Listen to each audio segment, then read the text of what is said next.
Hello students, welcome to Biomentors classes online.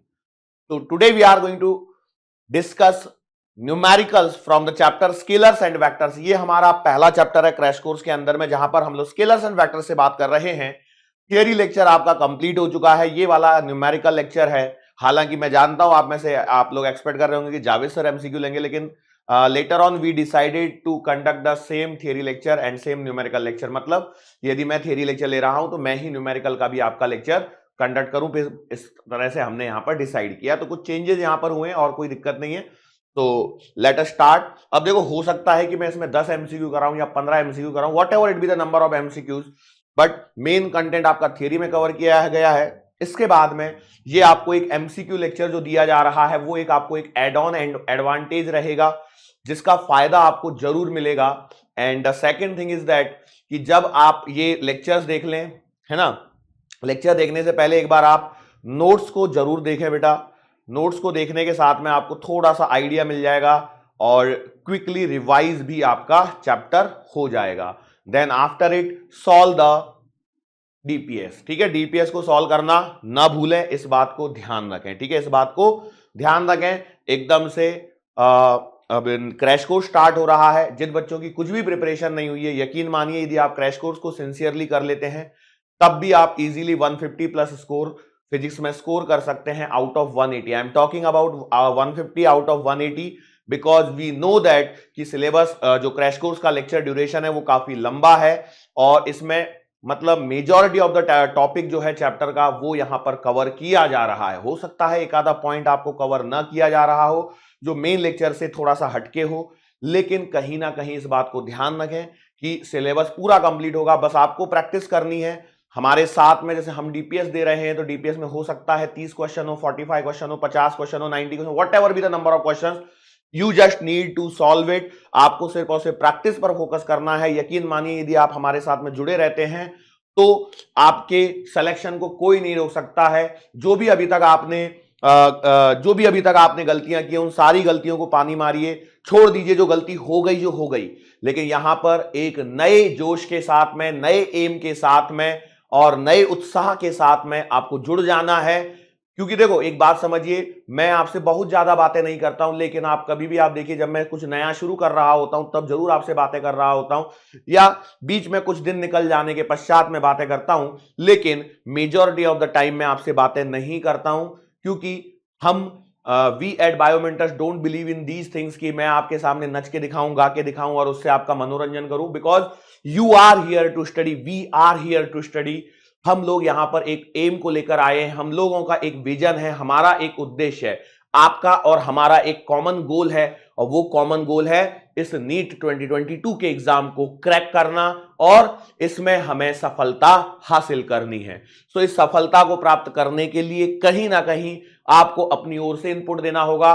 कुछ हमारा input होगा, कुछ आपका इनपुट होगा, और जब ये दोनों के एफर्ट्स जब कंबाइनली मिलेंगे तो एक सफलता की एक नई कहानी लिखी जाएगी और उस कहानी में आप और हम एक प्रकार से हिस्सेदारी या एक तरह से भागीदार होंगे। लेकिन कहीं ना कहीं यहां पर जो सफलता आपको मिलती है उसमें सर्वाधिक श्रेय जो होगा वो सिर्फ और सिर्फ आप लोगों का होगा। We are just like to push you ahead. हम वो हैं जो आपको आगे पुश कर रहे हैं, हम आपको आगे पुल नहीं कर सकते। इस बात को समझिए, हम आपके आगे खड़े रह के एग्जाम को फेस नहीं कर सकते हैं, हम आपके पीछे ही खड़े रहेंगे। क्यों? क्योंकि जब एग्जाम आएगी तो वो आपको फेस करनी है। तो चूंकि एग्जाम आपको फेस करनी है तो आपको फ्रंट फेस पे लड़ना होगा। हां, जो मदद चाहिए उस मदद के लिए हम लोग पीछे खड़े हुए हैं। यकीन मानिए बायोमेंटर्स है तो भरोसा है, इस भरोसे को हम कभी नहीं टूटने देंगे, ये हमारा वादा है आपसे। लेकिन इस बात को और समझना है कि हमारा भी आपके ऊपर एक विश्वास है। जैसे एज अ स्टूडेंट आप हम टीचर्स पर विश्वास करते हो कि हमारे जो टीचर्स हमें पढ़ा रहे हैं वो कहीं ना कहीं competitive exam point of view से ही पढ़ा रहे हैं, और ये बात आपको अपने मन में विश्वास दिलानी होगी। और हम एज अ टीचर आप लोगों से एज अ स्टूडेंट कुछ मांगते हैं तो वो है सिर्फ और सिर्फ आपका समय और आपका डेडिकेशन। आपको अपने मार्ग से भटकना नहीं है। बिल्कुल, जैसे देखो आपको मालूम होगा घोड़ा जो होता है ना, हॉर्स, जो घोड़ा गाड़ी के अंदर में जो घोड़ा लगाया जाता है तो उसके ऐसे आंखों के साइड से बांध देते हैं। क्यों बांध देते हैं? ताकि वो सीधा सीधा देखता रहे। तो अभी आपको उसी घोड़े के समान सीधा सीधा चलते रहना है और अपने मार्ग से विचलित हुए बिना स्ट्रेट सीधे सीधे चलते जाना है। ना तू रुकेगा कभी, ना तू थकेगा कभी। इस एम को साथ में लेते हुए चलना है और इसी साल में, इसी एफर्ट में आपको एग्जाम क्रैक कर देनी है। और आप एक बात देखेंगे, इस बार का जो क्रैश कोर्स का शेड्यूल है जो आपको मिल रहा है वो थोड़ा सा डिफरेंट होगा, कंटेंट थोड़ा सा डिफरेंट होगा, लेकिन कहीं ना कहीं जो भी कंटेंट आपको दिया जा रहा है वो एग्जाम को ध्यान में रख करके दिया जा रहा है। बहुत सारी अननेसेसरी चीजें या बहुत सारी ऐसी चीजें जो आपको डराने के लिए हो, ऐसी चीजें यहां पर नहीं दी जाएंगी। यकीन मानिए, यदि आप हमारे साथ में जुड़े रहते हैं तो आप इजीली 150 प्लस का स्कोर कर सकते हैं। और उस 150 प्लस के स्कोर के लिए आपको क्या चाहिए? डेडिकेशन चाहिए। और वो डेडिकेशन इस प्रकार से है कि आपको थियरी लेक्चर देखना है, थियरी लेक्चर को अच्छे से कंप्लीट करना है। इसके बाद में आपको एक एमसीक्यू लेक्चर मिलेगा। इस एमसीक्यू लेक्चर से आपको एग्जाम में क्वेश्चंस को कैसे टैकल करना है, कैसे समझना है, इस बात को देखना है। आपको जो कीनोट्स मिले, देखो आप जो भी इसका नाम डिसाइडेड होगा, देखो एक बात समझिए, मैं जब ये लेक्चर रिकॉर्ड कर रहा हूं तो बहुत पहले रिकॉर्ड कर रहा हूं, ठीक है। तो इसका जो भी नाम आएगा, जो भी नोट्स, इसलिए मैं नोट्स पे ही फोकस कर रहा हूं। What ever be the notes जो आपको मिल रहे हैं उनको आपको अच्छे से इसकी रीडिंग मारनी है। और ये रीडिंग जो है कम से कम 1 to 2 टाइम्स, मैं तो बोलूंगा 2 से 3 बार इसको रीड करना है, ताकि कोई पॉइंट जो पहली बार में हो सकता है रह गया हो, मिस कर गया हो, वो आपको अच्छे से समझ में आ जाए। And after that just simple solve DPS. DPS को सॉल्व बिल्कुल पूरी शिद्दत के साथ में करना है। एंड जब आप डीपीएस सॉल्व कर चुके हो तो वेट फॉर वीकली टेस्ट। जो भी आपके वीकली टेस्ट हो रहे हैं उसमें आपको परफॉर्म करना है। वीकली टेस्ट से दूर नहीं भागना है, वीकली टेस्ट से दूर नहीं भागना है। यदि साथ में यदि आपके ऑफलाइन टेस्ट चल रहे हैं तो आप उन टेस्ट में भी आपको मेहनत करके देनी है और मेहनत करके रिजल्ट निकालना है। और देखो एक बात समझिए, कोई किसी के लिए रुकता नहीं है, समय आपके लिए रुकता नहीं है, ना मेरे लिए रुकेगा ना आपके लिए रुकेगा। और यदि आप किसी भी कारण से, XYZ कारण से यदि एग्जाम क्रैक नहीं कर पाते हैं तो यकीन मानिए आपका 1 साल पूरा बर्बाद हो जाएगा। और उस 1 साल में आपसे बहुत सारे जो स्टूडेंट हैं, बहुत सारे जो आपके मित्र हैं, वो आपसे बहुत आगे निकल चुके होंगे। तो कहीं ना कहीं ये वो रेस है जिसमें आपको तेज भागना है, सबसे तेज भागने की कोशिश करनी है, लेकिन अपने फोकस को डेविएट नहीं होते देना है। तेज भागना है ये बात मैं मानता हूं, लेकिन फोकस के साथ में गोल की तरफ निगाहें रखते हुए, जैसे अर्जुन ने जब मछली का निशाना लगाना था तो उसको मछली की आंख के अलावा कुछ नहीं दिखाई दे रहा था, बिल्कुल उसी प्रकार से आपका भी लक्ष्य, आपका नीट का एग्जाम होना चाहिए। जो भी नीट 2022 का एग्जाम आप देने जा रहे हैं उसी लक्ष्य को भेदना है और उस लक्ष्य को भेदने में हम आपके साथ हैं, इस बात में भी कोई दो राय नहीं है। बट कहीं ना कहीं जंग के मैदान में आपको ही आगे रहना पड़ेगा, ठीक है। यस। और आपने कहावत भी सुनी होगी, those who practice more bleeds less, ऐसा कुछ तो भी इंग्लिश में कहावत है। मतलब जो ज्यादा परिश्रम करते हैं, जो शांति काल के समय में ज्यादा परिश्रम करते हैं, उन्हें युद्ध में कम खून बहाना पड़ता है, ये एक कहावत है। तो यही वो आपका समय चल रहा है जिसमें आप दिन रात एक कर दीजिए और जुट जाइए पूरी तरह से कि नीट आपका है, मतलब आपका है। एक मेडिकल कॉलेज के अंदर, गवर्नमेंट मेडिकल कॉलेज की सीट आपकी है, मतलब आपकी है, इसको आपसे कोई नहीं छीन सकता, बशर्ते आप ईमानदारी से 2 से 3 महीने का जो समय है उसमें आप पूरी ईमानदारी से फोकस करते हुए इसको कर डालिए, ठीक है। So that's it. ये मेरी तरफ से आपको स्टार्टिंग एक मोटिवेशन कह सकते हो आप इसे, आपको मोटिवेट होने के लिए जो चीजें चाहिए ऐसा कुछ कह सकते हो। लेकिन याद रखिए ये मोटिवेशन बार बार नहीं मिलेगा, क्योंकि मोटिवेशन अंदर से आना चाहिए। भाई एग्जाम देने आपको जाना है, कुछ आपको कर दिखाना है, तो यदि आपको कुछ कर दिखाना है तो उसके लिए आपको ही मेहनत करनी पड़ेगी। आपने सुना होगा मराठी में एक ये है कोई, भिऊ नकोस मी तुझ्या पाठीशी आहे, भिऊ नकोस मी तुझ्या पाठीशी आहे। इसका अर्थ ये होता है कि तू डर मत, मैं तेरे पीछे खड़ा हूं। मैं तेरे पीछे नहीं बेटा, मैं तेरे साथ खड़ा हूं। बस ये मानिए और जुट जाइए, ठीक है। सो अब हम इन बातों पर विराम देते हैं, विराम एक कॉमा लगा देते हैं, फुल स्टॉप नहीं लगा रहे। फुल स्टॉप उस दिन लगेगा जिस दिन आपकी एग्जाम क्लियर हो जाएगी। तो अभी एक स्वल्प विराम है, अल्प विराम है, और इसी के साथ में आपके सामने पहला एमसीक्यू। अब देखो एक बात समझिए, मैं यहां पर एमसीक्यू नहीं लेके आया हूं, मैं यहां पर न्यूमेरिकल्स लेके आया हूं जानबूझ के, बिकॉज फिजिक्स का जो नेचर है वो थोड़ा सा अलग है। फिजिक्स का जो सब्जेक्ट का नेचर है वो थोड़ा सा अलग है। यह बायो की तरह नहीं हो सकता है जहां पर आपको ऑप्शंस में ज्यादा कंफ्यूजन दिया जाए। यहां पर मेनली सवाल बनाते आना चाहिए। ऑप्शंस में भी कंफ्यूजन रहता है लेकिन वो रेयरली रहता है।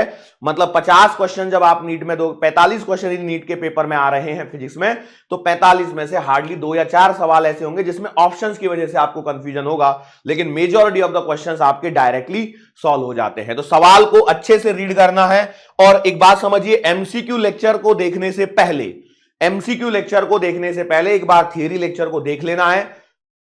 पॉइंट्स टू बी नोटेड, ध्यान रखना, एमसीक्यू लेक्चर यदि आप शुरू कर चुके हैं, तो यदि आपने अभी तक कीनोट्स को नहीं पढ़ा है तो प्लीज रुक जाइए थोड़ी देर। First, read and revise the keynotes. Second thing, go through the theory lecture first. कुछ भी हो जाए, आपको कितना भी आता हो, कितना भी आता हो, लेकिन आपको एक बार थियरी लेक्चर गो थ्रू करना है, मतलब करना है, क्योंकि ओवर कॉन्फिडेंस आपको डुबा सकता है। इस चैप्टर से कोई क्वेश्चन नहीं आता है, ये बात मैं समझता हूं, लेकिन this chapter is very important to make the concept clear. और हो सकता है एग्जामिनर डायरेक्ट भी डाल सकता है, क्योंकि ये motion in a plane chapter का भाग है एज पर द एनसीईआरटी। मैं इसे एक स्केलर्स एंड वेक्टर्स नाम से, चैप्टर के नाम से पढ़ाता हूं आपको, लेकिन वास्तविकता में ये एनसीईआरटी का एक मोशन इन अ प्लेन का चैप्टर का पार्ट है। चलो, तो यहां पर सवाल दिया गया है, 2 वेक्टर हैं जिनके मैग्नीट्यूड 6 और 8 हैं यूनिट्स, ठीक है। 2 वेक्टर के मैग्नीट्यूड आपको दिए हुए हैं। Find the magnitude of resultant vector यदि उन 2 सदिशों के बीच का एंगल 60 हो, 90 हो, 120 डिग्री हो। तो सबसे पहले आपको रिजल्टेंट का फॉर्मूला पता होना चाहिए। आर बराबर under the root of P square plus Q square plus 2pq cos theta. Yes और नो? यदि आप इस फॉर्मूले को जानते हैं, इसके पश्चात इसमें सिर्फ और सिर्फ वैल्यू रखनी है और आप इसे सॉल्व करके आगे बढ़ सकते हैं। अब यहां पर एक बात को देखते हैं, यहां आएगा 6 का स्क्वायर प्लस 8 का square plus 2 into 6 into 8 into cos 60। Cos 60 की वैल्यू 1/2 होती है, तो 1/2 ये 2 कट जाएगा। सो आर बराबर कितना आएगा, under the root of 36 plus 64 और प्लस 48। सो आर बराबर आएगा अंडर द रूट ऑफ 148। ठीक है, कोई दिक्कत? ये यहां पर पहले का आंसर आ गया। दूसरे में देखो, जब थीटा बराबर 90 रखोगे तो आर बराबर सिर्फ और सिर्फ under the root of P square plus Q square आएगा। तो उस केस में आप आर बराबर लिखोगे 6 का स्क्वायर प्लस 8 का स्क्वायर, मतलब आर बराबर आएगा 10। नाउ अब आपकी स्पीड एकदम फास्ट होनी चाहिए। अगला आर बराबर अंडर द रूट ऑफ 6 का स्क्वायर प्लस 8 का स्क्वायर प्लस 2 6 8 और cos 120 बेटा -1/2 होता है। यहां पे नहीं दिख रहा हो तो कोई दिक्कत नहीं है, लेकिन ये वैल्यू आपको पता होती है, cos 120 -1/2 होता है। काटा पीटी करो।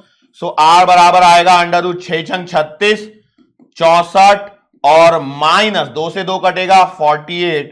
सो यहां पर आर बराबर 64 36 100 में से 48, तो under the root of 52 units. 52 units is the answer. Root 148 unit, root 52 unit और 10 यूनिट, ये आपके आंसर है। अब मैं यहां पर आपको एक सवाल और बताता हूं, ध्यान से सुनना। यहां पर एक सवाल और बन सकता है, to two vectors having equal magnitude, having a equal magnitude P are inclined at 60 degree, find inclined at theta, find resultant. ठीक है, find resultant. तो इसको ध्यान से देखें बेटा, इसको मैं क्यों देखने को बोल रहा हूं, उसका रीजन है आर बराबर आप लिख दोगे under the root of P square plus 2p cos theta. Yes और नो? सो आर बराबर under the root of P square आएगा 2p square plus 2p square cos theta. ये बहुत काम की चीज बता रहा हूं मैं. आर बराबर देखो 2p स्क्वायर को यदि मैं कॉमन निकाल लूं तो ये आएगा 1 प्लस का cos थीटा. यस और नो? सही बात है. ओके, यहां पर यदि मैं लिखना चाहूं तो इसे लिख सकता हूं, देखो 2p square into 1 plus cos theta को मैं लिखूंगा 2 cos स्क्वायर थीटा बाई 2. बहुत ही इंपॉर्टेंट रिजल्ट यहां पर बता रहा हूं मैं आपको, बिल्कुल बहुत ही इंपॉर्टेंट रिजल्ट मैं यहां पर आपको बता रहा हूं. तो देखो इसका स्क्वायर रूट लोगे तो r will be equals to 2 और 2 का रूट 2, तो 2p स्क्वायर का root p cos square theta by 2 का root cos theta by 2. This is the resultant. अब ये आपको याद होगा तो काम खत्म. थीटा बराबर देखो पहला एक सवाल आता है थीटा बराबर 60 डिग्री के लिए. यस और नो? तो थीटा बराबर 60 डिग्री रखो तो r एट 60 डिग्री आंसर आएगा 2p और cos 60 बाई 2, तो cos 30 मतलब root 3 by 2 means your answer is root 3p. बड़ा ही इंपॉर्टेंट है ये. और दूसरा एक सवाल इसमें पूछा जाता है, वो पूछा जाता है 120 डिग्री के लिए. तो r एट 120 डिग्री कितना आएगा 2p और cos 120 बाई 2 मतलब cos 60 मतलब 1 by 2. So your answer is p. तो यहां पर एक सवाल बनता है, वो क्या है ध्यान से समझना. मैं देखो पहले सवाल के अंदर में बहुत सारी चीजें बता चुका हूं. अब आपको ये वाला जो रिजल्ट है ये आपको याद ही होना चाहिए 2p cos थीटा बाई 2. ठीक है, ऐसे रिजल्ट आपने देखे हुए हैं लेकिन वो sin थीटा बाई 2 के टर्म्स में देखे हुए हैं जब डिस्प्लेसमेंट वेक्टर निकालते हैं. जिन्होंने पूरा पढ़ा हुआ सिलेबस उनको याद आ रहा होगा. Change in velocity v1 vector v2 vector यदि सेम स्पीड से सर्कुलर मोशन सर्कुलर पाथ पे चलता हुआ पार्टिकल है उसका change in velocity delta v कितना आता है 2v sin थीटा बाई 2.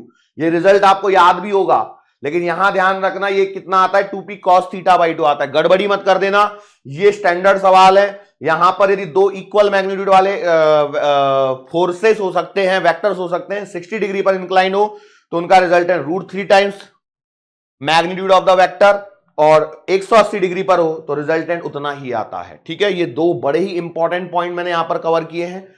पहला जो सवाल था वो तो बेसिक सवाल था बट ये आपको आना चाहिए, ये इस हेतु से इस सवाल को यहां पर बताया गया है. आगे बढ़ता हूं मैं और सवाल यहां पर बतलाता हूं.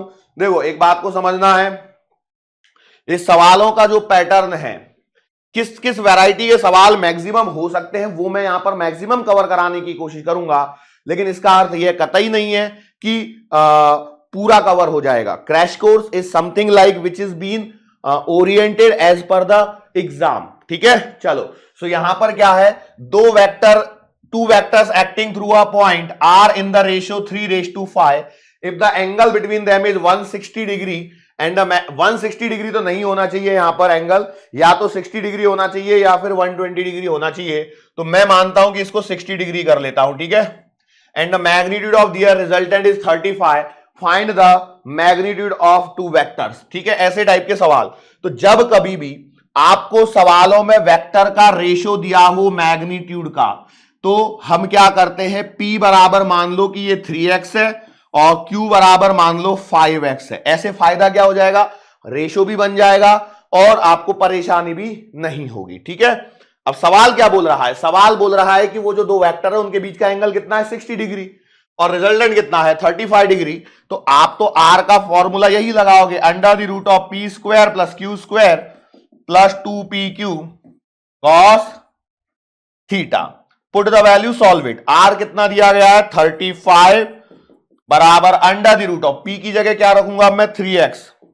ये आएगा 3x का स्क्वायर, ये आएगा 5x का square plus 2 into 3x into 5x into और cos 60। ठीक है, cos 60 की वैल्यू आपको याद है क्या? बिल्कुल बेटा याद होनी ही चाहिए। यदि याद है तो बहुत अच्छी बात है। तो 35 बराबर, मैं रूट नहीं ले रहा हूं अभी, 9x square plus 25x square plus cos 60 से 2 कटेगा, 5 या 15x स्क्वायर। ठीक है, इसका फायदा देखो क्या होते हुए नजर आ रहा है आपको। देखो 15 और 25, 40 और 9 49। So 35 equal to under the root of 49x square. After taking root you will get what? इसको सॉल्व करोगे तो 35 बराबर 7x। तो यहां से आपको x की वैल्यू मिल जाएगी 5। ये आपको x की वैल्यू मिली है। आपको वेक्टर्स का जो मैग्नीट्यूड है वो कितना आएगा? तो p बराबर आएगा 3x, 5 या 15 यूनिट, और q बराबर 5x मतलब 25 यूनिट। ठीक है, अब आप 15 और 25 को पुट करके सॉल्व करके वापस से देख सकते हैं। You will get the same answer, you will get the same answer. ठीक है, चलो 2 सवाल हमारे कंप्लीट हो गए। हालांकि मैं 3 करवा चुका हूं, लेकिन कोई बात नहीं, 2 ही मान के चलो। अगला सवाल देखो, सवाल देखो, सवाल की वैरायटी को पकड़ो, सवाल की नस्ल को पकड़ो, यह जरूरी है। सिर्फ सवाल करते जा रहे हैं, करते जा रहे हैं, करते जा रहे हैं, उसका कोई सेंस नहीं बनता है। सवाल क्या कहना चाहता है, हम कैसे आइडेंटिफाई करें? 2 forces acting in opposite direction, opposite direction have resultant 10 Newton. तो मतलब यह है कि यदि एक इधर काम कर रहा है तो एक इधर काम कर रहा होगा। इसको मैं P मान लूं तो इसको मुझे Q मानना पड़ेगा, और इनका जो रिजल्टेंट आएगा R मान लेता हूं तो वो आएगा P माइनस Q, और वो आपको 10 न्यूटन दे रखा है, बराबर। And when acting perpendicularly have resultant 50 Newton. मतलब जब यही दोनों को, P को और Q को 90 डिग्री पर लगाया जा रहा है, जब इन दोनों को, ये P है और ये Q है, तो इस समय जो R है वो आपका under the root of P square plus Q square है, बराबर। इसको R1 और इसको R2 ले लो। इसकी वैल्यू आपको दे रखी है उन्होंने 50 Newton. Find the magnitude of the forces. ठीक है, तो ये एक वैरायटी होती है। एक्चुअली ये जो वैरायटी है सवालों की, ये आपके मैथमेटिकल स्किल्स को चेक करने के लिए है। ठीक है, तो देखो कभी भी क्या होता है, इन 2 इक्वेशंस को यदि मैं देखता हूं तो यहां से मैं अंडर द रूट ऑफ इसको स्क्वायर कर दूं तो P square plus Q square को मैं 2500 लिख सकता हूं। यस और नो? स्क्वायर कर दिया, 5 का स्क्वायर 25, 1 0 का स्क्वायर 2 0, 2500। इन सवालों को करने के लिए हमेशा ध्यान रखें, आप इसको इस फॉर्मेट में लेके आए कि P माइनस Q का होल स्क्वायर बराबर P प्लस Q का होल स्क्वायर माइनस 4PQ। ये रिजल्ट आपको याद होना चाहिए। अब ये रिजल्ट आपको काम आता है मोस्टली। अब जैसे इसमें अपोजिट डायरेक्शन दे रखा है, हो सकता है इस स्टेटमेंट को वो ऐसे बदल दे कि 2 वेक्टर्स का जो सम है या मैग्नीट्यूड का सम है वो 10 न्यूटन है, तो उस समय P प्लस Q दिया होता। ये वैरायटी है सवालों की, इसको आपको आइडेंटिफाई करना होगा, इसको आपको आइडेंटिफाई करना होगा।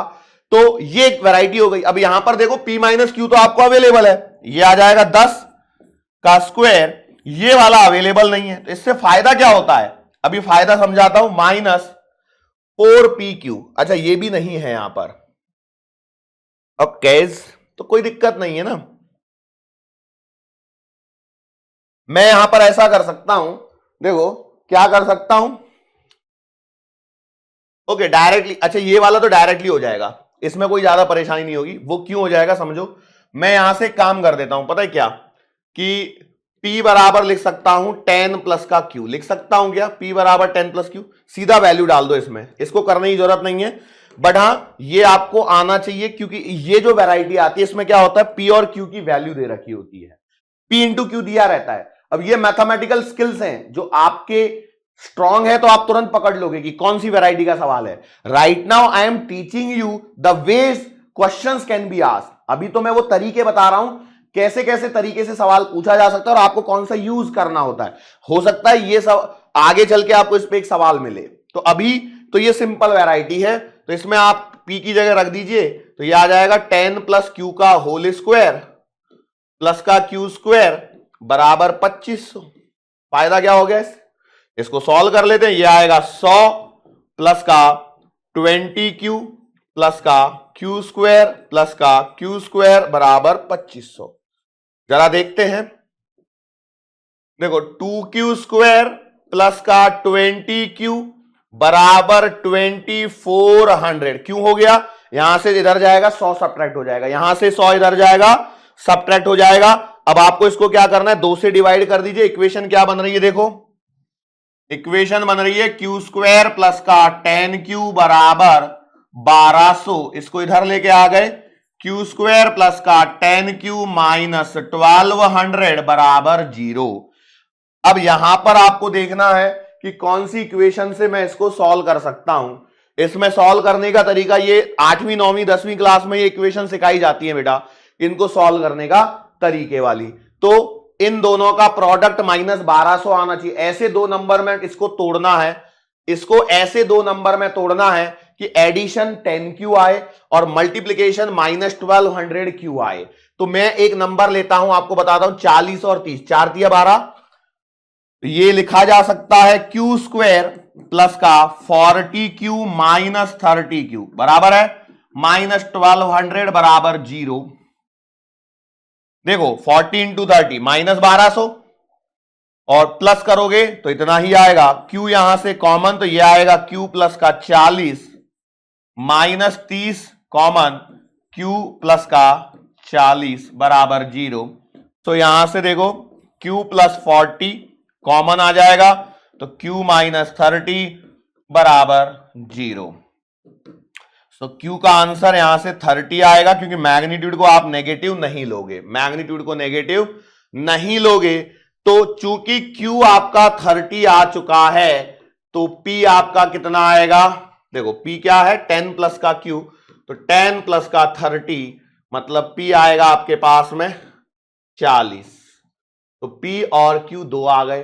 अब एक बात मैं आपको बताऊं, देखो ये सवाल यदि एग्जाम में होता मेरे सामने तो मैं इतना समय नहीं लगा रहा होता, क्योंकि ये परपेंडिकुलरली पे रिजल्टेंट 50, तो ये 3 4 5 वाला पेयर जैसे बनता है, तो वो आपको पेयर्स याद होने चाहिए, ठीक है। तो कई बार वो डायरेक्टली मदद करते हैं। तो यहां पर आप देखिए अंडर द रूट ऑफ 30 का स्क्वायर प्लस का 40 का स्क्वायर करोगे तो 50 आएगा। इसके अलावा कोई ऐसा दूसरा पेयर आपको याद है तो बता दो जिसमें ऐसा करने पे 50 आ जाए। कई बार एग्जाम में ये क्विक डिसीजन काम में आते हैं, एग्जाम में ये क्विक डिसीजन यहां पर आपको मदद करते हैं। सवाल देखिए यहां पर फिर से आ रहा है एक, two vectors of equal magnitude are acting through a point, the magnitude of resultant is equal to the magnitude of either vector, find the angle between the vectors. क्या सवाल बोल रहा है? सवाल बोल रहा है कि दो सदिश हैं जिनका परिमाण समान है, इक्वल मैग्नीट्यूड मतलब परिमाण समान है, वो एक पॉइंट पर, एक बिंदु पर कार्यरत है। The magnitude of resultant is equal to magnitude of either vector. जो आपका परिणामी है, परिणामी रिजल्टेंट, उसका जो परिमाण है, मैग्नीट्यूड, परिमाण मतलब मैग्नीट्यूड, वो किसी एक सदिश के परिमाण के समान है। परिणामी का परिमाण किसी एक सदिश के परिमाण के समान है। Find the angle between the two vectors. तो इसके लिए देखो आज के ही लेक्चर पे चले जाइए और पहले सवाल के बाद में यहां पर देखिए, मैंने आपको बताया था कि जब थीटा बराबर 120 डिग्री होता है तो जो रिजल्टेंट, जब दो इक्वल मैग्नीट्यूड वाले वेक्टर थीटा एंगल पर काम करें तो उनका रिजल्टेंट r बराबर 2p cos थीटा बाई 2 होता है। और खास बात क्या मैंने बताई, जब 120 डिग्री होगा तो उतना ही आता है जितना उनका मैग्नीट्यूड था, ठीक है। इसका अर्थ क्या है कि सवाल में आपका सीधा सीधा आंसर आ जाएगा थीटा बराबर 120 डिग्री। आप इसको दो तरीके से कर सकते हैं, r बराबर 2p cos थीटा बाई 2 लगा दिया तो r की जगह p रख के थीटा यहां से सॉल्व कर लो, या फिर आप r बराबर under the root of p square plus q square या p square plus 2pp cos theta by 2 के अंदर में r की जगह भी p रख लो, उसको सॉल्व कर लो, आंसर आपको थीटा बराबर 120 डिग्री ही मिलने वाला है। अब ये चीज मैं आपको पहले बता चुका हूं तो इसलिए अब आपको यहां पर परेशानी नहीं होगी। लेकिन यहां पर यदि लिखा होता √3 टाइम्स ऑफ p होता तो आंसर 60 डिग्री आता, क्योंकि मैं करवा चुका हूं, इसलिए अब आपके लिए सवाल चुटकियों का सवाल था। The resultant of two forces one double the other in magnitude. सवाल को ध्यान से पढ़िए, सवाल को जब तक ध्यान से नहीं पढ़ेंगे सवाल सॉल्व नहीं होगा। सवाल क्या बोला है? The resultant of two forces, दो फोर्सेस हैं, उनका कोई तो भी रिजल्टेंट की बात करनी है, one double the other in magnitude. जो एक है वो दूसरे की तुलना में दो गुना है, मतलब यदि मैं एक को P मान लूं तो दूसरे को 2P मानना पड़ेगा। Is perpendicular to smaller of the two forces. जो रिजल्टेंट है वो छोटे फोर्स के क्या है? परपेंडिकुलर है। ध्यान से समझिए, मेरे पास में एक फोर्स मान लेता हूं P है, दूसरा फोर्स Q है जिसकी वैल्यू क्या हो जाएगी? 2P हो जाएगी। अब इन दोनों को थीटा एंगल पर लगाना है, कुछ इस प्रकार से लगाना है कि इनका जो रिजल्टेंट है वो छोटे वाले के क्या हो? परपेंडिकुलर हो। मतलब ये P है, ये Q है, तो छोटे वाले के परपेंडिकुलर हो गया। ये क्लियर हो गया। अब यहां पे आपको क्या बताना है? Find the angle between them. तो ये थीटा आपको यहां पर बताना है। इस सवाल में देखो क्या होगा, यदि आप देखोगे रिजल्टेंट कितना है ये पता है कि आपको नहीं, तो जब दो वेक्टर्स के बारे में बात करी जाती है कि हमारे पास में एक P है और एक Q है और एंगल थीटा है, इनका रिजल्टेंट यदि R है और ये रिजल्टेंट P से अल्फा एंगल बनाए, तो हम ये कहते हैं कि एक तो फॉर्मूला आपका चलता है अंडर R बराबर under the root of P square plus Q square plus का 2PQ कॉस थीटा का, और दूसरा चलता है अल्फा बराबर tan inverse Q sign theta upon P plus का Q कॉस थीटा। ये दो चीजें यहां पर चल रही होती है। ठीक है, बात समझ में आ गई? तो अब यहां पर इस पर्टिकुलर सवाल में बोला गया है कि जो रिजल्टेंट है, देखो द रिजल्टेंट ऑफ दो फोर्स वो क्या है? परपेंडिकुलर टू स्मॉलर, छोटे वाले के परपेंडिकुलर। मतलब इसको ही मैंने P माना है, तो P से 90 डिग्री पर ये क्या है? अल्फा। तो अल्फा बराबर है 90 डिग्री बराबर। तो सोचो मुझे अल्फा गिवन है, मतलब मैं इस वाली इक्वेशन का यूज करूंगा, तो 90 डिग्री बराबर tan इनवर्स Q की जगह क्या रख दूं? 2P sign theta upon P plus का 2P कॉस थीटा बराबर है। tan इधर जाएगा तो ये हो जाएगा tan 90 बराबर 2P sign theta upon P plus का 2P कॉस थीटा बराबर है। अब tan 90 कितना होता है? सर tan 90 तो डिफाइन ही नहीं है, अनडिफाइंड है। अनडिफाइंड मतलब उसको क्या बोलते हैं? इंफिनिटी। और इंफिनिटी कब आता है? जब 1/0 हो। क्या हो? 1/0 हो। तो मैं यहां पर रख देता हूं, तो 1/0 बराबर 2P sign theta upon P plus का 2P कॉस थीटा। बोलो मैं क्या सही लिख रहा हूं? बिल्कुल बिल्कुल सही सही चल रहा है सब कुछ। क्रॉस मल्टीप्लाई करूंगा तो मुझे मिलेगा P प्लस का 2P कॉस थीटा बराबर 0 बराबर। तो यहां से देखो इधर में लेके जाऊंगा तो 2P कॉस थीटा बराबर आएगा माइनस का P, यहां पर P से P कटेगा तो 2 कॉस थीटा बराबर आएगा -1 और कॉस थीटा बराबर आएगा माइनस का 1/2। और कॉस थीटा में -1/2 कब आता है? जब थीटा बराबर 120 डिग्री हो। अब मैं यहां पर आपको एक और बात बताता हूं, वैसे मैंने खुद ने भी आपको बताया हुआ है कि जब रिजल्टेंट परपेंडिकुलर हो तो आप इस डिनोमिनेटर को उठा के इक्वल टू 0 कर दीजिए। ये बात जिन्होंने साल भर लेक्चर पढ़ा है उनको मालूम होगी। ड्यूरिंग द लेक्चर्स बताया जाता है मेन लेक्चर में कि भैया P plus Q cos theta को इक्वल टू 0 कर दो जब भी रिजल्टेंट आपका क्या हो?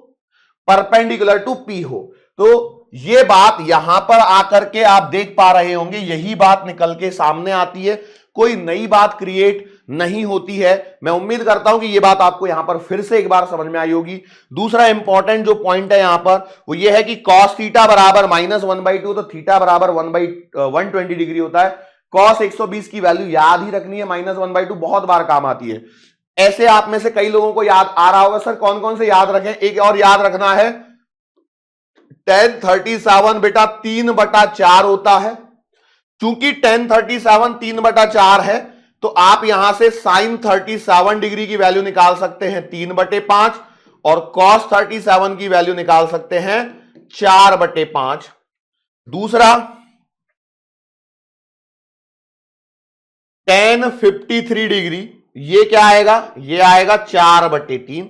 क्योंकि जब ये 4/3 आएगा तो आपका sin 53 डिग्री जो है, ये फिजिक्स में आगे चल के बहुत काम आने वाला है, 4/5 और cos 53 डिग्री 3/5। ठीक है, देखो एक बात ध्यान देखना, जब मैंने tan 37 आपको बोला 3/4, तो sin 37 में ये 3 एज इट इज है, नीचे 5 आ गया।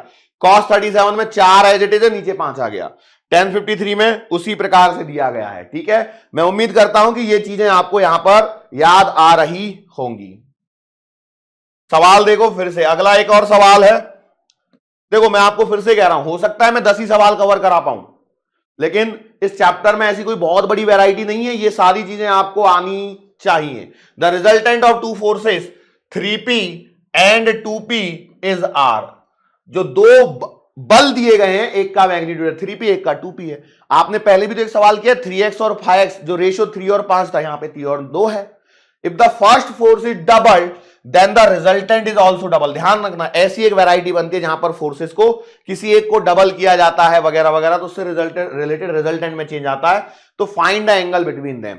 तो देखो मैंने पहली इक्वेशन लिख दी, r बराबर under the root of 3p का स्क्वायर प्लस का 2p का स्क्वायर प्लस का 2 into 3p into 2p into cos theta. Sir ये क्यों लिख दी भाई? उसने क्या बोला है, 3p और 2p का रिजल्टेंट r है, लेकिन थीटा तो पता ही नहीं है, मैंने लिख दी। तो यहां से देखो r बराबर आएगा under the root of 3p का स्क्वायर मतलब 9p स्क्वायर, 2p का स्क्वायर मतलब 4p स्क्वायर प्लस 3 दूना 6 दूना 12, 12p square cos square, sorry cos square नहीं, कॉस थीटा। दोनों साइड में स्क्वायर कर लो, इसको सॉल्व करेंगे तो ये आएगा r स्क्वायर बराबर 9 और 4 13p स्क्वायर प्लस का 12p स्क्वायर कॉस थीटा। ये कहां से आ रहा है, समझ में आ रहा है क्या? देखो इधर साइड में मैंने 9 और 4 को ऐड किया, कितना आ गया 13p स्क्वायर प्लस का 12p square cos square theta, और मैंने स्क्वायर कर दिया तो रूट हट जाएगा। ये पहली इक्वेशन हो गई। अगली बार उसने क्या बोला है, यदि फर्स्ट फोर्स, तो पहला कौन है, 3p पहले है, तो मैं पहले वाले को क्या कर दूं, डबल, तो रिजल्टेंट भी क्या हो जा रहा है, डबल। तो रिजल्टेंट सीधा सीधा 2r आ जाएगा equal to under the root of 3 की जगह डबल कर दिया मतलब 6p का स्क्वायर प्लस का 2p का square plus 2 into 6p into 2p और इंटू कॉस थीटा। बोलो सही है क्या? थीटा तो वही रहेगा, सिर्फ मैग्नीट्यूड को डबल किया है, नहीं तो पता लगा आप यहां पे cos 2 थीटा लिख दो। तो ऐसी अधिक बुद्धिमानी भी प्रदर्शित ना करें, एग्जाम में थोड़ा सा सावधानी जरूर बरतें। ठीक है, अब देखो यहां पर ये आएगा, इट इंप्लाइज 2r बराबर 6p का स्क्वायर मतलब आएगा 36p स्क्वायर प्लस का 4p स्क्वायर प्लस 6 दूना 12 दूना 24p कॉस थीटा और इसके ऊपर में रूट। अब अगले स्टेप में देखो मैं क्या कर रहा हूं, 2r इनका स्क्वायर कर दूंगा तो इधर में आ जाएगा 4r स्क्वायर बराबर 36 और 4 40p स्क्वायर प्लस का 24p कॉस थीटा। ये यहां पर एक इक्वेशन आ चुकी है बराबर। अब देखो ये दो इक्वेशंस आपके सामने हैं और इन दो इक्वेशंस को यदि मैं सॉल्व कर लूं तो क्या मैं कॉस थीटा निकाल सकता हूं? बिल्कुल निकाल सकता हूं। कैसे निकाल सकता हूं भाई? देखो सोचो कैसे निकाला जा सकता है। देखो यहां पे स्क्वायर आएगा, है ना, आर स्क्वायर की जगह ये वाली वैल्यू मैं यहां रख दूं तो कोई दिक्कत है क्या? कोई दिक्कत नहीं है। 4 इंटू आर स्क्वायर की जगह मैंने रख दिया 13p स्क्वायर प्लस का 12p स्क्वायर कॉस थीटा बराबर यहां आएगा 40p स्क्वायर प्लस का 24p स्क्वायर कॉस थीटा। बोलो सही है कि गलत है? सही है।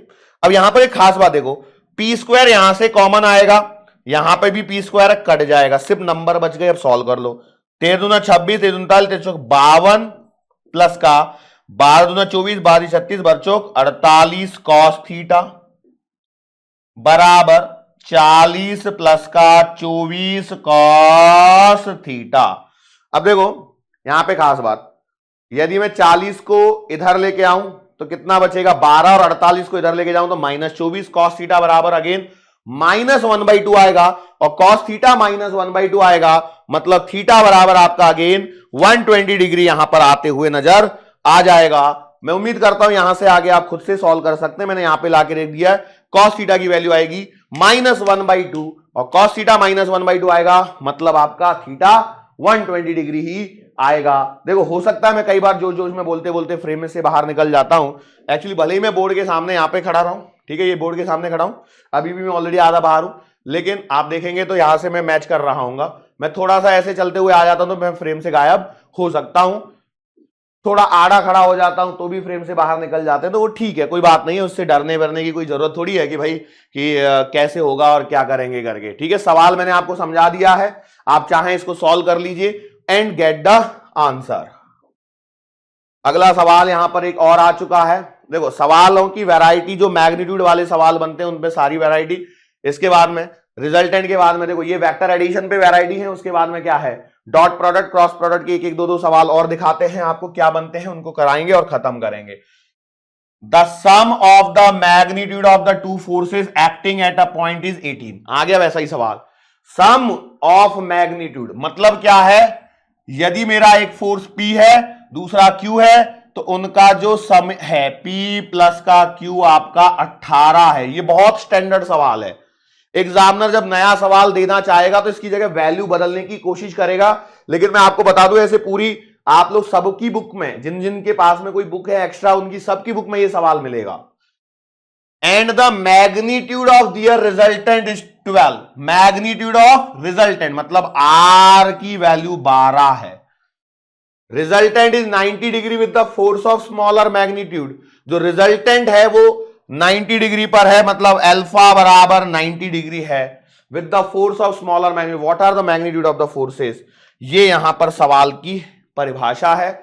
चलो तो अब देखो अल्फा बराबर 90 डिग्री, मतलब मैंने आपको बताया है P प्लस का Q cos थीटा बराबर क्या करना है 0, तो मतलब यहां से cos थीटा बराबर आएगा माइनस का P/Q। एक इक्वेशन तो ये बन गई। दूसरा देखो R दिया है तो R बराबर आप लिखोगे under the root of P² plus Q² plus 2PQ cos theta. चलो जरा मैं यहां पर रखता हूं तो R की जगह तो आपने रख दिया 12 under the root of P² plus Q² की वैल्यू है क्या आपके पास, नहीं है, तो अभी तो रहने दो P² प्लस Q² प्लस का 2PQ और cos थीटा की जगह माइनस P/Q। तो यहां से देखो 12 बराबर आएगा under the root of, Q से Q कटेगा तो यहां से देखो P² प्लस Q² माइनस कितना आ रहा है 2P²। सो यहां से 12 बराबर आएगा Q² माइनस का P², Q² माइनस का P²। ठीक है, अब एक खास बात बताऊं मैं आपको, 12 बराबर अंडर द रूट ऑफ, इसे लिखा जा सकता है Q minus P into Q plus का P। यस और नो, बिल्कुल। और जैसे ही मैं ये लिखूंगा तो यहां पर एक बात और देखिए, P प्लस Q आपको मालूम है 18 है, ये फिक्स स्टेप्स ऐसे ही करना है इसको।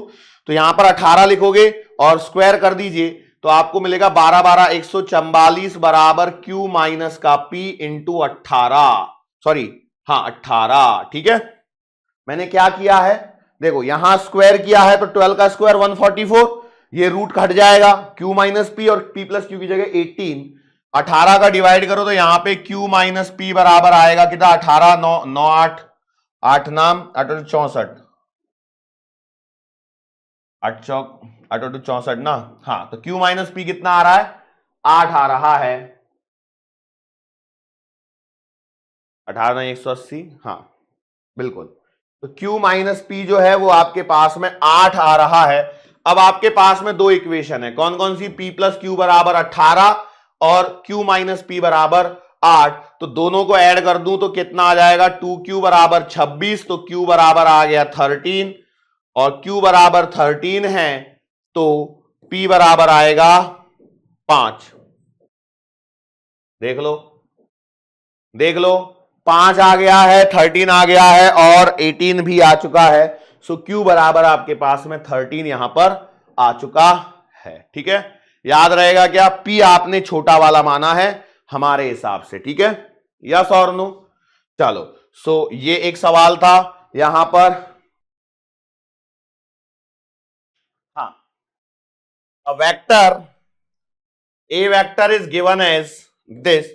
Find the magnitude of A vector, एक vector unit vector along A vector and angles made by A vector with the coordinate axis। सवाल को ध्यान से पढ़िए, आपको सिर्फ पॉसिबल A वेक्टर दिया गया है, उसका क्या करना है, मैग्नीट्यूड फाइंड करना है। तो भाई देखो, यदि ये A वेक्टर बराबर आपको 3i कैप प्लस का 4j कैप प्लस का 5k कैप दिया है, तो आप इसका मैग्नीट्यूड निकालोगे under the root of 3 square plus 4 square plus 5 square.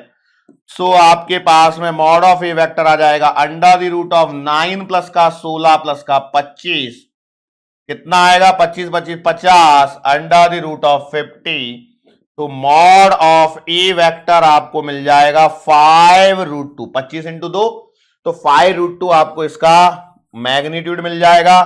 आपको यहां पर यूनिट वेक्टर निकालना है अलोंग ए वेक्टर।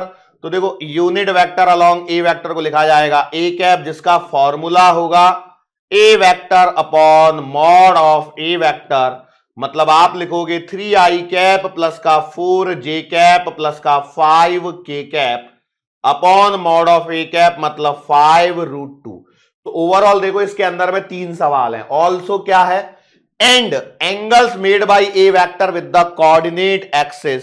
तो ये आपका कार्टेशियन कोऑर्डिनेट सिस्टम में मैंने एंगल्स भी आपको बताए हुए हैं कि यदि कोई वेक्टर एक्स एक्सिस से अल्फा, वाई एक्सिस से बीटा और जेड एक्सिस से गामा एंगल बना रहा हो, तो अल्फा बराबर आएगा cos inverse ax upon a।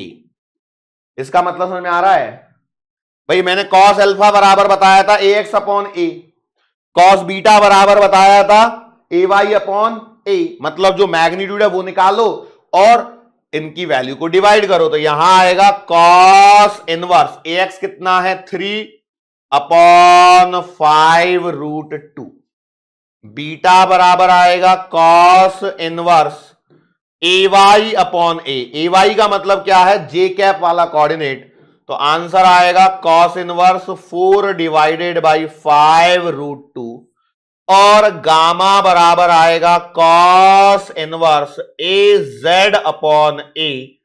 तो ये आएगा यहां पर कॉस इनवर्स 5 अपॉन 5√2।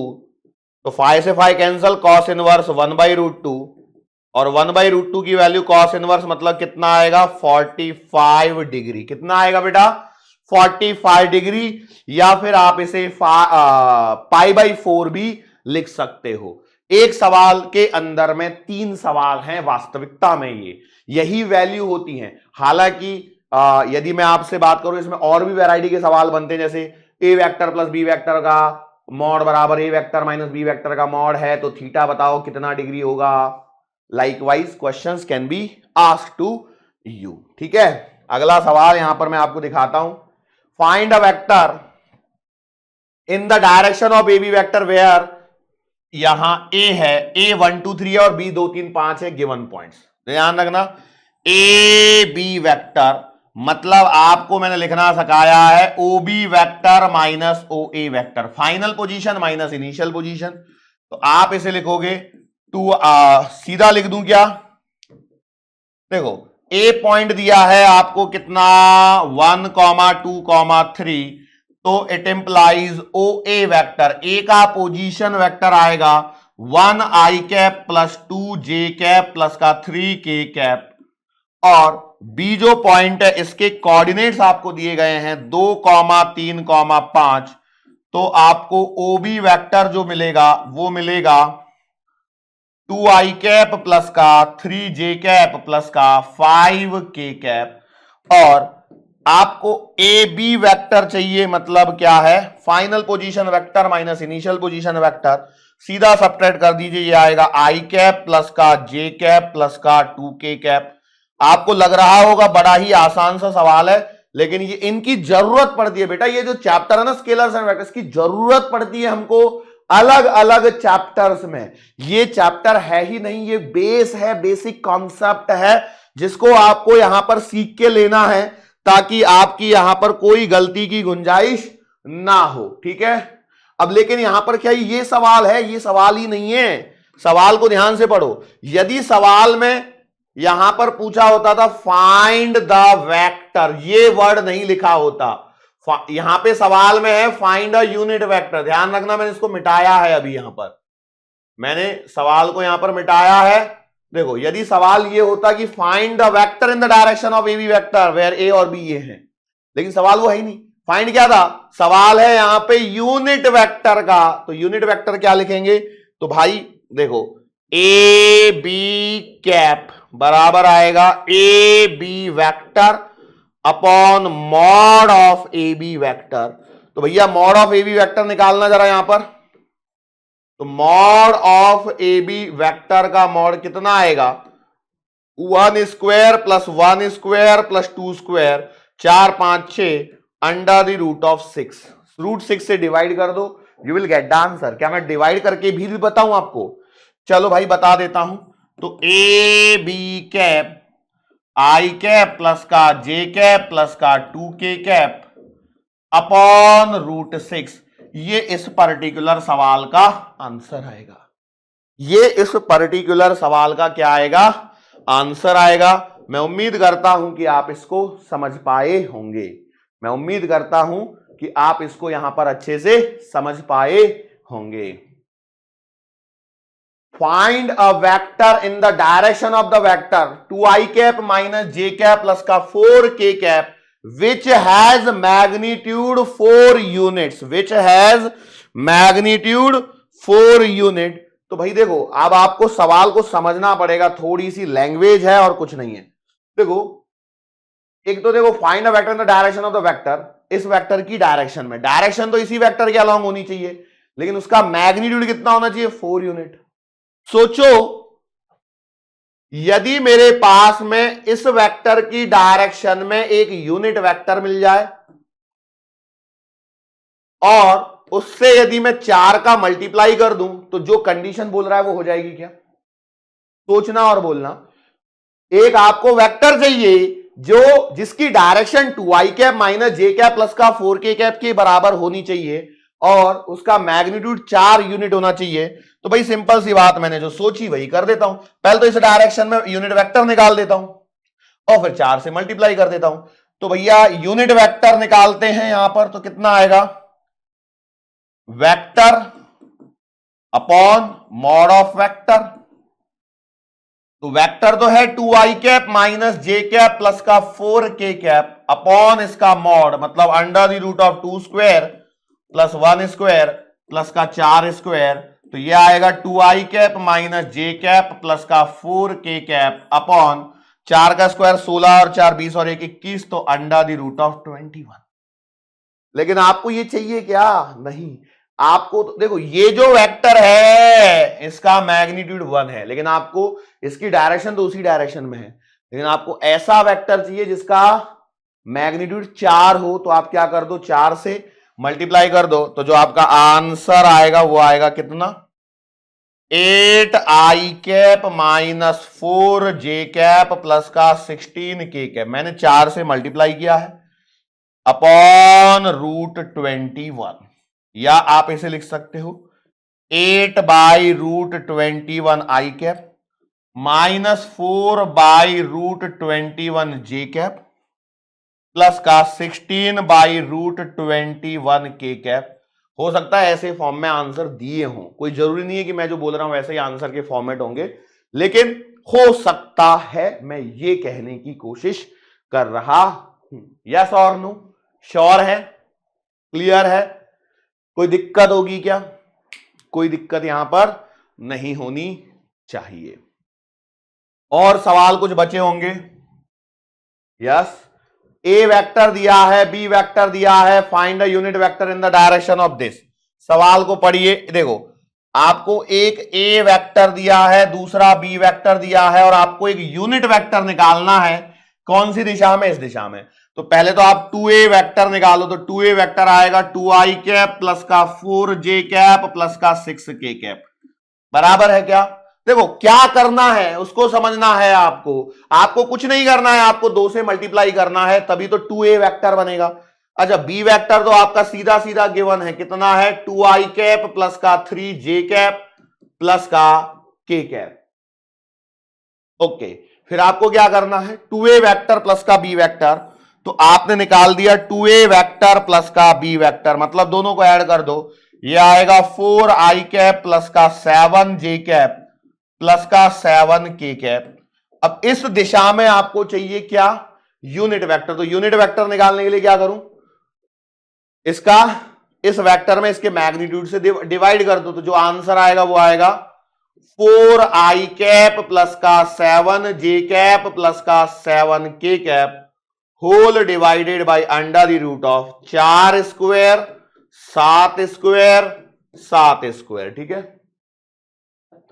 कितना आ जाएगा answer 4i cap plus 7j cap plus 7k cap upon 7 का स्क्वायर 49, 7 का स्क्वायर 49 और 4 का स्क्वायर 16, 49 और 49 98, 98 और 10, 98 और 10 कितना 108, 108 और 6 मतलब 114 स्क्वायर रूट ऑफ 114। किसी का रूट तो नहीं है ना, नहीं है, क्यों 10 का स्क्वायर 100, 11 का 121, तो उसके बीच में है ये।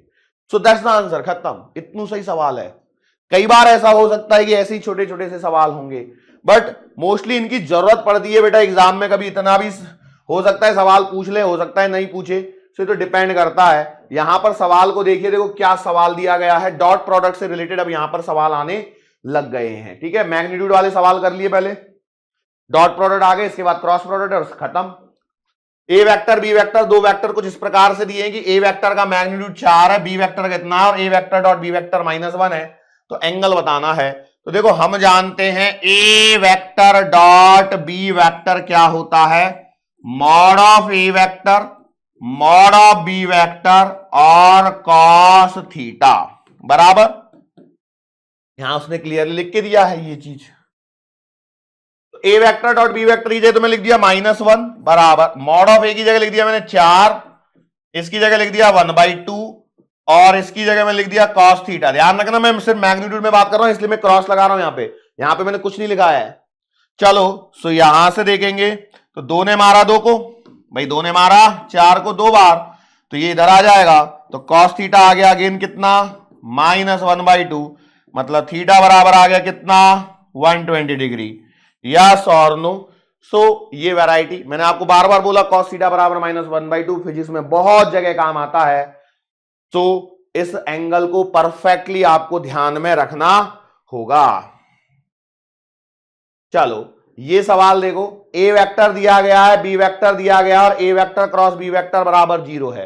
क्रॉस प्रोडक्ट के सवाल पे आ गया, दो डॉट और क्रॉस के 1-2 सवाल होंगे, मिक्सिंग में चल रहे होंगे। ठीक है, चलो तो कैसे करना है, तो सबसे पहले तो एक बात बताओ, मैं जो आपको पूछता हूं रिकॉल करवा देता हूं। जैसे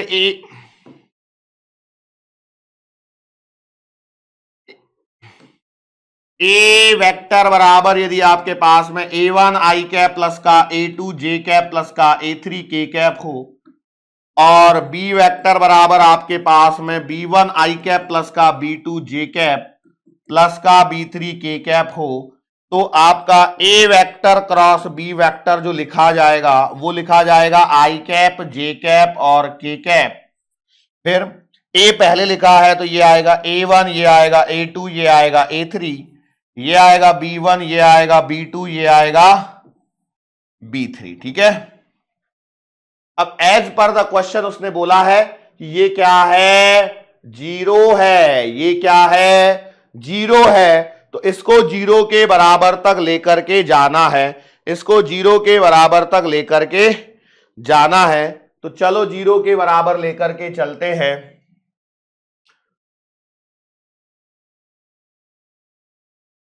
तो पहले तो इसका डिटरमिनेंट आई कैप जे कैप और के कैप। ए वेक्टर में क्या है 2 है 6 है और 3 है, यहां पे आई कैप के आगे 1 है, लैम्बडा है और म्यू है। ठीक है,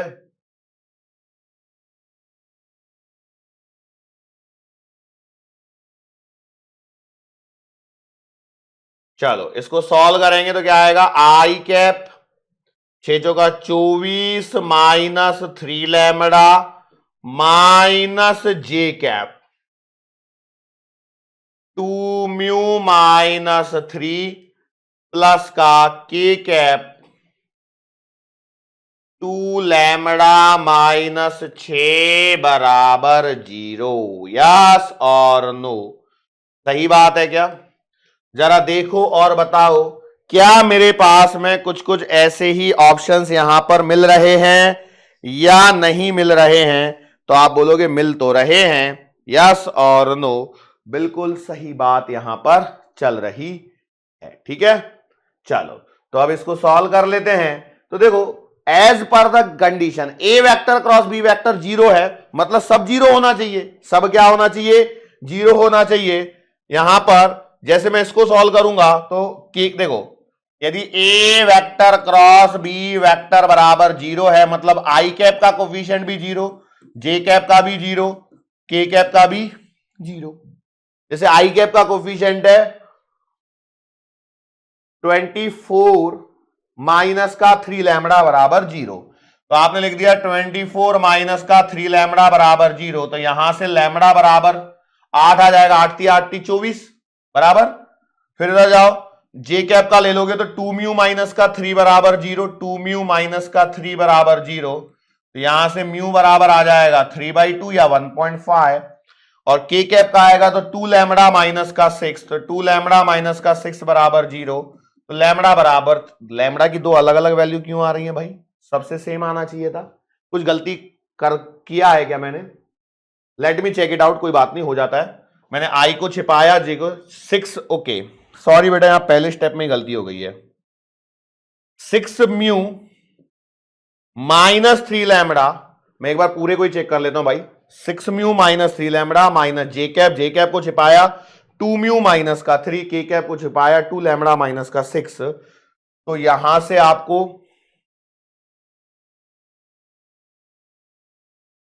यहां क्या मिलेगा फिर? 6 म्यू माइनस 3 लैम्बडा बराबर जीरो, तो यहां से तो आपको कुछ मिल नहीं रहा है, तो इन दोनों से आपको ये और ये मिल रहा है, तो अब आप लैम्बडा और इसकी वैल्यू डाल के चेक कर सकते हैं कि जो हमने निकाली है वो सही है या नहीं है। तो 6 इंटू म्यू की जगह आएगा 3/2 माइनस 3 इंटू लैम्बडा की जगह 3 रख के देखो, 2 से काटो 3 9 माइनस 9 तो 0, तो ये सही है। मतलब जो आपने म्यू की वैल्यू निकाली है और जो लैम्बडा की निकाली है वो सही है। यस और no, getting my point?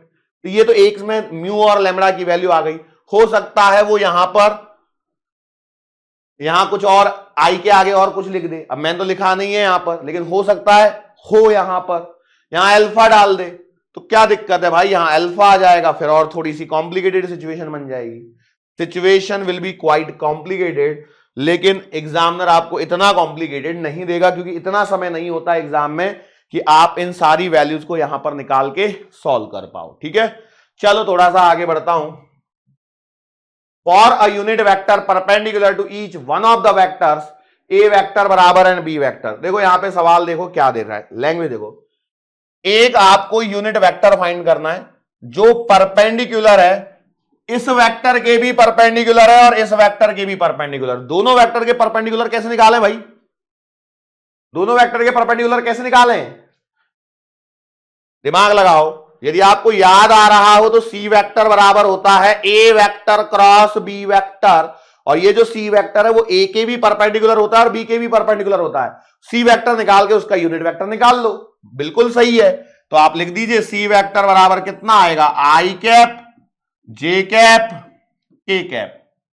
A vector कितना है 4 माइनस 1 और 3, यहां से आएगा 3 2 और माइनस 1, तो सी वेक्टर बराबर आएगा, देखो आई cap I cap 1 minus minus 1 2 तिया माइनस का 6, आई cap minus J cap 4 minus 4 minus 4 3 तिया 9 प्लस का के कैप, जल्दबाजी में ध्यान रखना 3 3 3 6 लिख रहा था मैं पहले, 4 2 8 माइनस माइनस प्लस 3, तो यहां से सी वेक्टर आपको मिलेगा 6 में से 1 गए तो माइनस का 5 आई कैप, 9 और 4 13 माइनस माइनस प्लस का 13 जे कैप, 8 और 3 11 प्लस का 11 के कैप। ये तो आपको वेक्टर मिल गया, लेकिन आपको तो यूनिट वेक्टर चाहिए। तो यूनिट वेक्टर क्या आएगा? तो सी कैप बराबर C vector upon mod of C vector. तो सी कैप आएगा माइनस का 5 आई कैप प्लस का 13 जे कैप प्लस का 11 K cap whole divided by under the root of 5 square plus 13 square plus 11 square बराबर। तो C cap कितना लिखा जाएगा?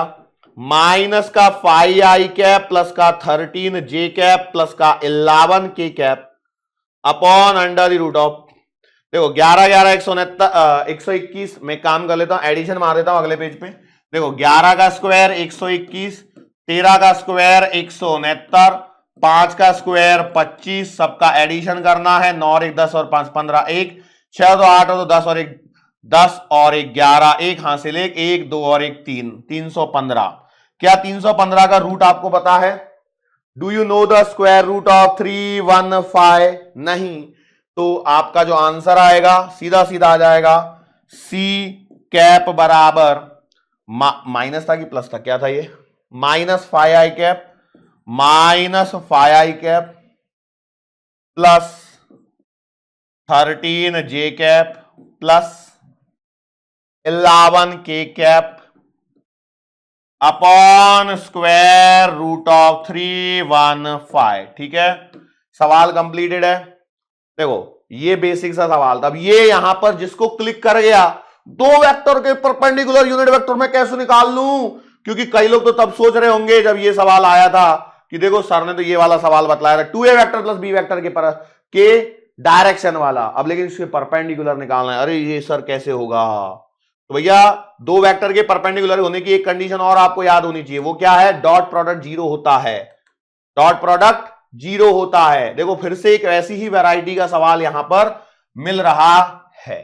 सवाल देखो बड़ा ही सिंपल सवाल है, find the angle between the A vector and B vector. यदि ये ऐसे दिया गया है तो आप जानते हैं सी वेक्टर बराबर A vector cross B vector, और A vector cross B vector बराबर जो होता है वो होता है mod of A vector mod of B vector sine theta N cap. N cap is what?